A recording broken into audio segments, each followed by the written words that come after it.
Hello നമസ്കാരം, എല്ലാവർക്കും സുഖം തന്നെയല്ലേ? എല്ലാവർക്കും മിയാസ് ഫുഡ് ബുക്കിലേക്ക് സ്വാഗതം. ഇന്ന് ഒരു സ്പെഷ്യൽ റെസിപ്പിയാണ് നാടൻ ചിക്കൻ റെസിപ്പി. അപ്പം നാടൻ ചിക്കൻ എന്ന് പറയുമ്പോൾ എപ്പോഴും നമ്മൾ നാടൻ രീതിയിൽ ഒരു ചിക്കൻ റോസ്റ്റ് എന്നാണ് ഉദ്ദേശിക്കുക. അപ്പം അതുപോലെ പെട്ടെന്ന് തന്നെ ഉണ്ടാക്കിയെടുക്കാം. അന്ന് നല്ല ടേസ്റ്റി ആയിട്ടുള്ളൊരു നാടൻ ചിക്കൻ റോസ്റ്റാണ്. അപ്പോൾ നിങ്ങൾ എല്ലാവരും ട്രൈ ചെയ്ത് നോക്കുക. നിങ്ങൾക്ക് വീഡിയോ ഇഷ്ടപ്പെടുകയാണെങ്കിൽ ലൈക്ക് ചെയ്യാനും ഷെയർ ചെയ്യാനും കമൻറ്റ് ചെയ്യാനും മറക്കരുത്. അപ്പോൾ നമുക്ക് എങ്ങനെയാണ് ഈ നാടൻ ചിക്കൻ റോസ്റ്റ് ഉണ്ടാക്കിയെന്ന് നോക്കാം. അപ്പം ഞാനൊരു പാനിലേക്ക് ചിക്കൻ കഴുകിയെടുത്തതിന് ശേഷം ചേഞ്ച് ചെയ്തിട്ട് മാറ്റി വെച്ചുള്ള ചിക്കനാണ്. അപ്പോൾ കുഞ്ഞൊരു ചിക്കനാട്ടോ. ഇന്നലെ വീക്കെൻഡായിട്ട് ഞങ്ങൾ ഒന്ന് ഫാമിലി പോയിട്ടുണ്ടായിരുന്നു. അപ്പോൾ അവിടെ നോക്കുമ്പോൾ നാടൻ ചിക്കൻ എന്നാൽ കുഞ്ഞ് ചിക്കൻ കണ്ടില്ലേ, ഇത്രയും ചെറിയ ചിക്കനാണ്. അപ്പോൾ നാടൻ ചിക്കൻ കിട്ടിയിട്ടുണ്ട്. അപ്പോൾ അധികം മൂപ്പുമില്ല. അങ്ങനത്തെ ചിക്കൻ കിട്ടിയപ്പോൾ ഞാൻ വിചാരിച്ചു എന്ത് റെസിപ്പി ഇടാമെന്ന് ചോദിച്ചിട്ടാണ് ഈ ഒരു ഐഡിയ വന്നത്. അപ്പോൾ ഞാൻ ആ ചിക്കൻ കഴുകി എടുത്തിട്ടുള്ളതാണ്. അപ്പോൾ കുഞ്ഞ് പീസുകളായിട്ട് തന്നെയാണ് കഴുകി എടുത്തിട്ടുള്ളത്. അപ്പോൾ അതിലത്തെ ലിവറൊക്കെ എടുത്തിട്ടുണ്ട്. അപ്പോൾ നിങ്ങൾക്ക് വേണമെന്നുണ്ടെങ്കിൽ ലിവർ യൂസ് ചെയ്യാത്തവർക്കാണെന്നുണ്ടെങ്കിൽ അത് ഉപയോഗിക്കണ്ട. ഞാനിപ്പോൾ എല്ലാം കൂടിയിട്ട് മിക്സ് ചെയ്തിട്ടാണ് ഉണ്ടാക്കിയെടുക്കാൻ പോകുന്നത്. ഈ ചിക്കനിലേക്ക് ഞാൻ ഒരു ഗ്ലാസ് പാലാണ് എടുത്തിട്ടുള്ളത്. തേങ്ങാപ്പാലാണ്. അപ്പോൾ ഒരു ഗ്ലാസ് നല്ല തമ്പാല് പോലത്തെ പാലെടുത്തിട്ടുണ്ട്. ഇതിലേക്ക് കുറച്ച് മസാലപ്പൊടികൾ ഇട്ടിട്ട് ഞാനൊന്ന് വേവിക്കാൻ വെക്കാൻ പോവാണ്. അപ്പോൾ ഇതിലേക്ക് നമുക്ക് ആവശ്യത്തിനുള്ള എരിവിനനുസരിച്ചിട്ട് നമുക്ക് എത്രയാണോ എരിവ് താല്പര്യം അതിനനുസരിച്ച് ചേർക്കാം. ഞാനൊരു 1/4 ടീസ്പൂൺ മുളകും പൊടി ചേർത്ത് കൊടുക്കുന്നുണ്ട്. അതേപോലെ തന്നെ ഒരു 1/2 ടീസ്പൂൺ മല്ലിപ്പൊടി, 1/4 ടീസ്പൂൺ ഉപ്പും പൊടി, 1/4 ടീസ്പൂണിന്റെ പകുതി മസാലപ്പൊടി, അതുപോലെ തന്നെ ഒരു 1/4 ടീസ്പൂൺ മഞ്ഞൾപ്പൊടിയും കൂടി ചേർത്ത് കൊടുത്തിട്ടുണ്ട്. ഇതിൽ വെച്ചിട്ട് ഇതൊന്ന് മിക്സ് ചെയ്ത് കൊടുക്കാണ്. ഇനി നമുക്ക് സ്റ്റവ് ഓൺ ചെയ്ത് വെച്ചോ. അപ്പോൾ ഞാൻ മൂടി വെച്ച് കൊടുക്കുകയാണ്. അപ്പോൾ ഒരു മീഡിയം ഫ്ലെയിമിൽ ഇരുന്നിട്ട് ഇതൊന്ന് വെന്ത് വരണം. അപ്പോൾ നമ്മുടെ തേങ്ങാപ്പാലിൽ കിടന്നിട്ട് നമ്മുടെ ചിക്കൻ വേവുമ്പോൾ നല്ലൊരു ടേസ്റ്റ് കൂടും. അത് കാരണം ഞാൻ തേങ്ങാപ്പാൽ യൂസ് ചെയ്തത്. അപ്പോൾ തേങ്ങാപ്പാൽ ഇല്ലാന്നുണ്ടെങ്കിൽ ഒരു 1/2 ഗ്ലാസ് വെള്ളം ഒഴിച്ചു കൊടുത്താൽ മതി. അപ്പോൾ ആ വെള്ളത്തിലും പിന്നെ ചിക്കൻ്റെ വെള്ളം ഓൾറെഡി വരും ചെയ്യുമല്ലോ. അപ്പോൾ അതൊക്കെ കൂടിയാകുമ്പോൾ എൻ്റെ ചിക്കൻ വെന്ത് കിട്ടും. അപ്പോൾ ചിക്കൻ വേവുന്ന വരയ്ക്ക് നമുക്കിതുപോലെ മൂടി വെച്ചിട്ട് ഇടയ്ക്ക് ഇളക്കി കൊടുക്കാം. അപ്പോൾ അത് നന്നായിട്ടൊന്ന് വെന്ത് വരട്ടെ. ഈ ടൈമിൽ ഞാനൊരു പാൻ സ്റ്റൗമ വെച്ചിട്ടുണ്ട്. ഇതിലേക്ക് 1 ടീസ്പൂൺ വെളിച്ചെണ്ണ ചേർത്ത് കൊടുത്തിട്ടുണ്ട്. അപ്പോൾ ഇവിടെ തണവായ കാരണമാണ് കട്ട പോലെ ഇരിക്കുന്നത്. അതിപ്പോൾ ഒന്ന് മെൽറ്റായി വരട്ടെ. വെളിച്ചെണ്ണയൊക്കെ മെൽറ്റായി വന്നതിന് ശേഷം ഇപ്പോൾ നന്നായി ചൂടായി വന്നിട്ടുണ്ട്. അപ്പോൾ ഇതിലേക്ക് ഒരു 3 തണ്ട് കറിവേപ്പിലയാണ്. അപ്പം ഞാൻ ഇന്നലെ ഫാമിൽ പോയി എന്ന് പറഞ്ഞപ്പോൾ അവിടെ നിന്ന് തന്നെ കിട്ടിയതാട്ടോ ഈ കറിവേപ്പിലി. നല്ല ഫ്രഷ് ആയിട്ട് കിട്ടിയിട്ടുണ്ട്. അതും ഞാൻ എടുത്ത് വെക്കും ഫ്രിഡ്ജിൽ. അപ്പോൾ നമുക്ക് കുറച്ച് നാളത്തേക്ക് തന്നെ എടുത്ത് വെക്കാൻ പറ്റും. വേപ്പിലിട്ട് കൊടുത്തിട്ട് ഓയിലൊന്ന് പൊട്ടിച്ചെടുത്തിട്ടുണ്ട്. ഇനി ഇതിലേക്ക് ഞാൻ ചേർത്ത് കൊടുക്കാൻ പോകുന്നത് വെളുത്തുള്ളി ഇഞ്ചിയും കൂടി ചതച്ചെടുത്തതാണ്. ഒരു കഷ്ണം ഇഞ്ചിയും അതുപോലെ തന്നെ ഒരു 4 വെളുത്തുള്ളിയും കൂടിയിട്ട് ചതച്ചെടുത്തതാണ്. ടൈമിൽ ഇതിലേക്ക് 2 വറ്റൽമുളക് കട്ട് ചെയ്തിട്ട് ഇട്ട് കൊടുക്കുകയാണ്. ഉള്ളിയും അതുപോലെ ഇഞ്ചിയും ചെറുതായി മൂത്ത് തുടങ്ങിയിട്ടുണ്ട്. അത് നന്നായി മൂത്തിട്ടില്ല. ഈ ഒരു ടൈമിൽ ഇതിലേക്ക് സവോള ചേർത്ത് കൊടുക്കാൻ പോവാണ്. 2 വലിയ സവോള തന്നെയാണ് ഞാൻ എടുത്തിട്ടുള്ളത്. അപ്പോൾ ഇതിലേക്ക് ഇട്ട് കൊടുക്കട്ടെ. ഈ സവോളയ്ക്ക് ആവശ്യമുള്ള ഉപ്പ് ചേർത്ത് കൊടുക്കാൻ പോകണം. ഒരു 1/4 ടീസ്പൂണിന്റെ അടുത്ത് കഷ്ടി ഉപ്പ് ചേർത്ത് കൊടുത്തിട്ടുണ്ട്.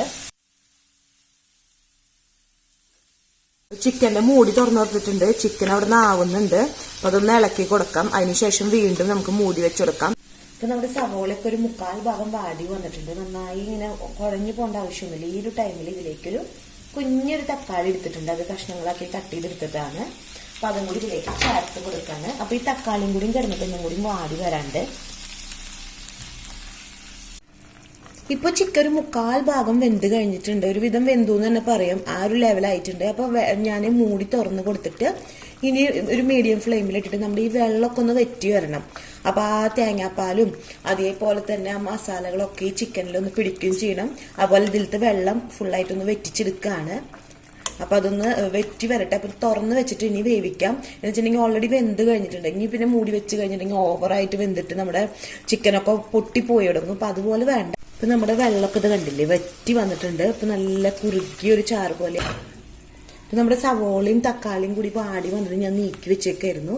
അപ്പൊ അതിലേക്ക് നമ്മൾ ഇപ്പോ വെറ്റിച്ചെടുത്തിട്ടുള്ള ചിക്കൻ ഇതിലേക്ക് ചേർത്ത് കൊടുക്കാൻ പോവാണ്.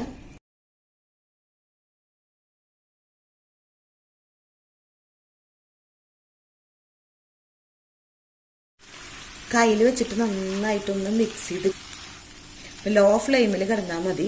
ഇതൊന്ന് കുക്കായി വരട്ടെ. അപ്പോൾ നമ്മുടെ പാനിലിട്ടുള്ള ചിക്കൻ ഇടയ്ക്കൊന്ന് ഇളക്കി കൊടുക്കാം. നന്നായി ഇങ്ങനെ നല്ല ഇളക്കിയിട്ട് ഇത് ഉടയരുത്. അപ്പോൾ നമ്മൾ ഈ ഇറച്ചിക്ക് നന്നായി ഉടഞ്ഞ് പോവരുത്. നമ്മൾ ഓൾറെഡി കുക്ക് ചെയ്യുമ്പോൾ നന്നായി ഓവറായിട്ട് വെന്ത് പോകാൻ പാടില്ല. അങ്ങനെയാകുമ്പോൾ നമ്മൾ കയ്യിലോണ്ട് ഇളക്കി കൊടുക്കുമ്പോൾ ഉടഞ്ഞ് പോകാൻ ചാൻസ് ഉണ്ട്. നമ്മൾ ഈ ചിക്കൻ്റെ ഈ കളറൊക്കെ മാറിയിട്ട് നല്ല റോസ്റ്റ് ആയിട്ടുള്ള കളർ വരണം. അത് വരയ്ക്ക് നമുക്ക് ഇതേപോലെ ഒന്ന് ഇളക്കിയെടുക്കണം. ഈ ഒരു ടൈമിൽ ഉപ്പ് കുറവുണ്ടെന്നുണ്ടെങ്കിൽ നമുക്ക് കുറച്ച് ഉപ്പ് ചേർത്ത് കൊടുക്കാം കേട്ടോ. അപ്പം എൻ്റെ ഓയിൽ ഓൾറെഡി ഉണ്ട്. പിന്നെ തേങ്ങാപ്പാലിൻ്റെ ആ പാലിൻ്റെ ഉള്ളിൽ നിന്നുള്ള പാലിങ്ങനെ വറ്റി വന്നപ്പോഴുള്ള കൂടിയായ കാരണം പിന്നെ ഓയിലിൻ്റെ അംശം ഉണ്ട്. കാരണം ഞാൻ ചേർത്ത് കൊടുക്കുന്നില്ല. നിങ്ങൾക്ക് ഓയിൽ കുറവായിട്ടെങ്കിലും തോന്നുകയാണെങ്കിൽ 1 ടീസ്പൂൺ വെളിച്ചെണ്ണയും കൂടി ഇതിലേക്ക് ചേർത്ത് കൊടുക്കണം. പിന്നെ നമ്മൾ തനി നാടൻ രീതിയിലാണ് വെക്കുന്നത്. നാടൻ ചിക്കൻ ആയ കാരണം തന്നെ വെളിച്ചെണ്ണയാണ് കുറച്ചും കൂടി നല്ലതാവുക, ടേസ്റ്റി ആവുക. അപ്പം അല്ലാന്നുണ്ടെങ്കിൽ നിങ്ങൾക്ക് നിങ്ങളുടെ കയ്യിൽ വെളിച്ചെണ്ണ ഇല്ലാന്നുണ്ടെങ്കിൽ ഓയിൽ ചേർത്ത് കൊടുത്താലും കുഴപ്പമില്ല. പക്ഷെ വെളിച്ചെണ്ണയിൽ വെക്കുമ്പോൾ കുറച്ചും കൂടി ടേസ്റ്റും ഉണ്ടാവും. അതേപോലെ തന്നെ ഈ ഒരു ടൈമിൽ ഇതിലേക്ക് ഒരു 1/4 ടീസ്പൂൺ കുരുമുളക് പൊടി, കുരുമുളകാണ് ചതച്ചെടുത്തതാണ്, അതും കൂടി ഞാൻ ചേർത്ത് കൊടുക്കുന്നുണ്ട്. കുറച്ച് സ്പൈസി ആവാൻ വേണ്ടിയിട്ട്. അപ്പോൾ കുട്ടികളൊക്കെ ഉള്ള വീടാണ്. അപ്പോൾ നിങ്ങൾക്ക് അത്ര സ്പൈസി താല്പര്യം ഇല്ലാത്തവർക്കാണെന്നുണ്ടെങ്കിൽ ഈ കുരുമുളക് പൊടി ഇട്ടത് ചേർത്തത് അവോയ്ഡ് ചെയ്യാം. അതുപോലെ തന്നെ ഞാൻ സാധാ മിളകാണ് 1 ടീസ്പൂൺ ചേർത്ത് കൊടുത്തിട്ടുണ്ടായിരുന്നത്. അപ്പം അതിന് പകരം നിങ്ങൾക്ക് കാശ്മീരി മുളക് പൊടി ചേർത്ത് കൊടുക്കാം. അങ്ങനെയാണെങ്കിൽ 2 ടീസ്പൂൺ കാശ്മീരി ചില്ലി പൗഡർ ചേർത്ത് കൊടുക്കാം. അപ്പോൾ നമുക്ക് കുറച്ചും കൂടി കളറ് കിട്ടും നമ്മുടെ ഈ ചിക്കൻ കറിക്ക്. എരിവാണെങ്കിൽ 2 ടീസ്പൂൺ ചേർത്ത് കൊടുത്താലും നമുക്ക് 1 ടീസ്പൂൺ സാധാ മുളക് പൊടി ചേർത്ത് കൊടുത്തിട്ട് ആ ഒരു എരിവ് തന്നെ ഉണ്ടാവുള്ളൂ.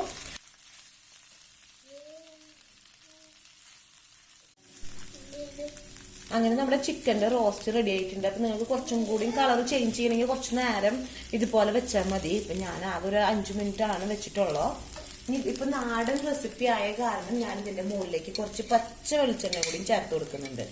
അപ്പം ഞാൻ കുറച്ച് പച്ച വെളിച്ചെണ്ണ ഇതിൻ്റെ മുകളിലേക്ക് ഒഴിച്ചു കൊടുക്കുന്നുണ്ട്.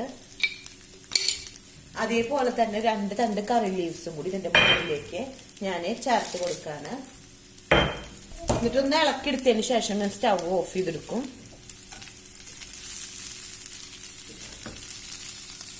അങ്ങനെ നമ്മുടെ ചിക്കൻ റോസ്റ്റ് ഇതാ ഇവിടെ റെഡി ആയിട്ടുണ്ട്. എല്ലാവർക്കും ഈ ചിക്കൻ റോസ്റ്റ്, നാടൻ ചിക്കൻ റോസ്റ്റ് ഇഷ്ടമായി എന്ന് വിചാരിക്കുന്നു. അപ്പോൾ നാടൻ ചിക്കൻ കിട്ടുമ്പോൾ നിങ്ങൾ ഇതുപോലെ ട്രൈ ചെയ്യുക. അപ്പോൾ നാടൻ ചിക്കൻ വേണമെന്നില്ല, അപ്പം അല്ലാത്ത ബ്രോയിലർ ചിക്കൻ ആയാലും ഇതുപോലെ വെച്ചാലും നല്ല ടേസ്റ്റ് ഉണ്ടാവും. അപ്പോൾ എല്ലാവർക്കും വീഡിയോ ഇഷ്ടമായി എന്ന് വിചാരിക്കുന്നു. അടുത്ത ദിവസം പുതിയ വെറൈറ്റി റെസിപ്പി ആയിട്ട് വീണ്ടും വരാം. Thanks for watching. ബൈ.